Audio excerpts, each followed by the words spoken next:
King Charles has just made a decision that could shatter the British monarchy forever. Right now, as you watch this, the United Kingdom is facing its worst constitutional crisis in over 200 years. The government is spiraling out of control. Millions of people are taking to the streets. And King Charles is cornered, forced to make a choice that could either save democracy or destroy the crown. Here's what's really happening behind palace walls, the part that mainstream media won't show you. Inside Buckingham Palace, panic is spreading. The royal family is in meltdown.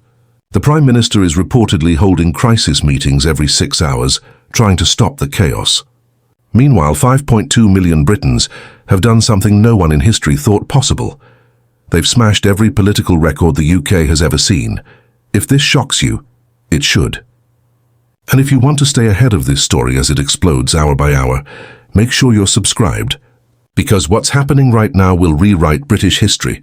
Let's break down exactly how we got to this moment. The point where King Charles may have to choose between saving democracy and ending his own reign. It all began 3 weeks ago. What started as typical political frustration suddenly turned into a nationwide uprising.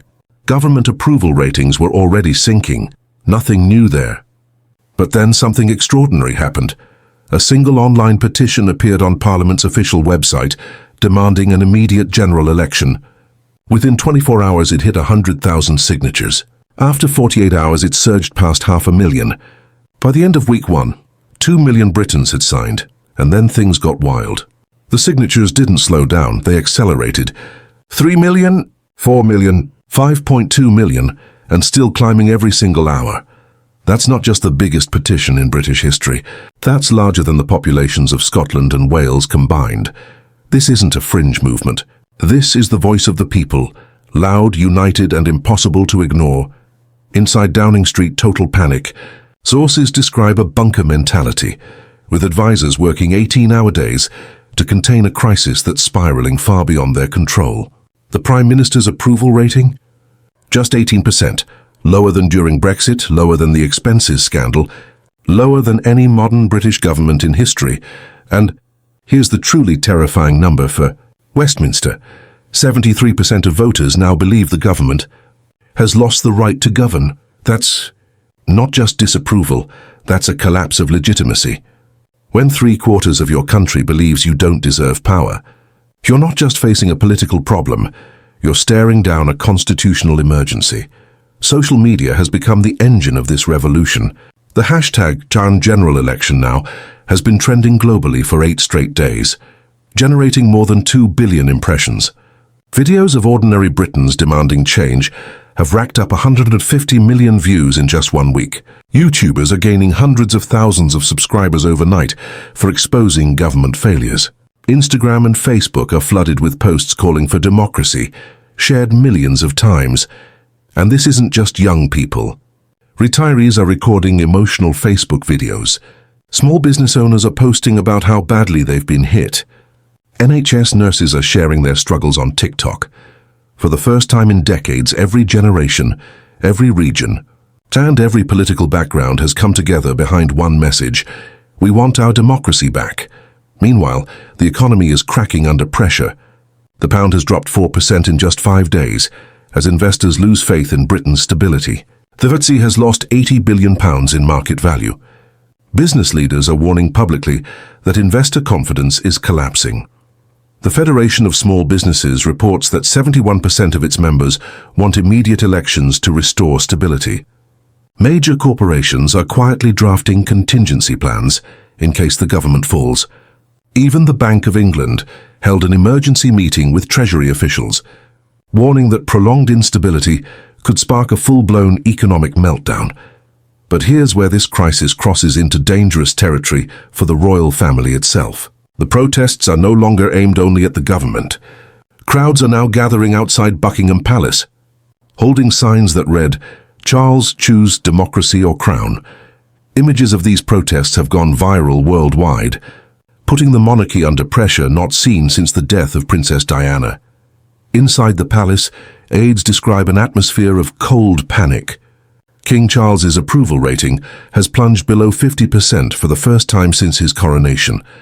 And they know the rule of monarchy: lose the people, lose the throne.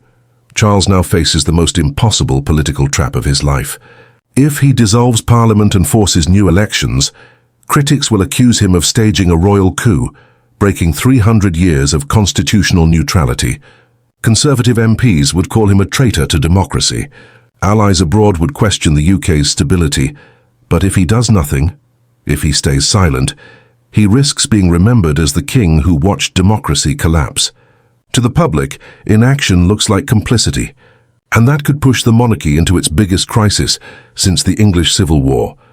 Legal experts are racing to find answers. The last time a British monarch even considered overruling government was 1834, when King William IV dismissed Lord Melbourne. That means Britain is now in completely uncharted constitutional territory. Behind closed doors, Charles is reportedly consulting Britain's most respected legal and political minds, Lord Butler, Sir John Major, and Tony Blair, all advising him on what might be the most serious political dilemma of the modern era. Even within the royal household, there's division. The younger advisors, many close to Prince William's generation, argue that neutrality is no longer an option. If the monarchy stays silent while democracy dies, one insider said, then it won't survive either. But the traditionalists disagree. They insist that any royal action would destroy 1,000 years of neutrality and plunge the crown into politics forever. Outside Britain, the pressure is growing. European leaders are calling for calm. Germany's Chancellor Olaf Scholz reportedly phoned Charles directly, warning that instability in Britain could threaten EU-UK relations. France's President Emmanuel Macron even postponed a state visit. Citing constitutional uncertainty, the White House issued a late-night statement urging Britain to respect democratic accountability, diplomatic code for fix this fast or face global fallout. Even NATO officials have asked for briefings on Britain's internal stability, concerned about chaos in the alliance's second-largest military power. Meanwhile, inside Westminster, the timeline looks terrifying. Senior MPs from across parties are preparing a vote of no confidence, one the government is almost certain to lose. Tradition says that if the Prime Minister loses such a vote, they must resign. But rumours suggest the Prime Minister might refuse, claiming that elections during a mob-led crisis would reward disorder. If that happens, Britain will enter constitutional chaos not seen since the 1600s. Parliament would be at war with government, and the king would have to choose, dismiss a sitting prime minister or watch the entire system collapse. Police are already on alert. Mass protests are spreading through London.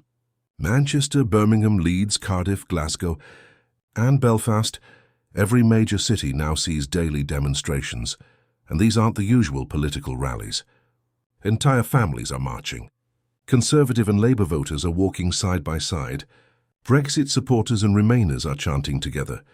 Senior officers quietly admit they're not prepared for nationwide demonstrations on this scale. The Metropolitan Police has asked for help from forces across England.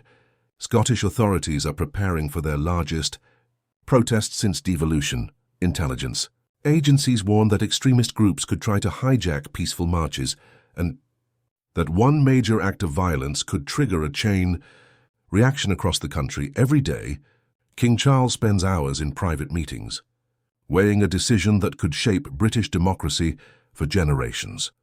A national TV address has already been written, but no one outside the palace knows what's in it. Will he call for immediate elections? Will he defend the government? Or will he try to walk a middle path that satisfies no one? Organisers are planning what they call Democracy Day, a coordinated national shutdown where transport workers, teachers, NHS staff and millions of others will walk out together. Experts estimate it could cost Britain £15 billion in a single day, triggering the worst economic disruption since 2008. This crisis isn't just about politics anymore. It's about whether 1,000 years of British institutions can survive the digital age, whether the monarchy still has a purpose when democracy itself is collapsing. King Charles spent 70 years preparing for the crown, but nothing in royal history could have prepared him for this. His next move will echo through time, because the future of both democracy and monarchy now rests on one impossible decision. Britain stands at the edge of its greatest political transformation since World War II. The government is trapped. The people are united, and the king faces a choice that could define or destroy his reign. The entire world is watching to see whether British democracy survives or dies within the next 48 hours. So what do you think King Charles should do? Should he dissolve Parliament and call elections, risking accusations of royal interference? Should he stay silent and let the system burn out? Or is there a third path that could save both democracy and the crown? Tell me your thoughts in the comments. I read every single one. And make sure you're subscribed, because this story is changing every hour. And the next update could change Britain forever.